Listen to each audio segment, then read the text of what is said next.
سوال کمیونزم کیا ہے؟ جواب: پرولتاریہ محنت کش کی غیر استحصالی اور غیر طبقاتی سماج کے لیے کی جانے والی جدوجہد اور مارکسی انقلابی نظریے کی بنیاد پر استوار ہونے والے نظام کو کمیونزم کہتے ہیں۔ اس میں دوسرے کا استحصال کرنے والی ملکیت یعنی نجی ملکیت کسی کے پاس نہیں ہوتی۔ ذرائع پیداوار محنت کش عوام کی مشترکہ ملکیت ہوتے ہیں۔ اس نظام میں ہر ایک سے اس کی صلاحیتوں کے مطابق کام لیا جاتا ہے اور اس کی ضرورتوں کے تحت اس کو دیا جاتا ہے۔ ذہنی اور جسمانی محنت میں پائی جانے والی تفریق کا خاتمہ ہو جاتا ہے۔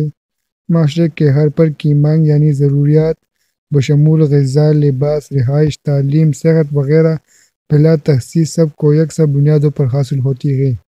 اس نظام میں بے روزگاری اور بیکاری کے الفاظ سے عوام ناشنا ہوتے ہیں۔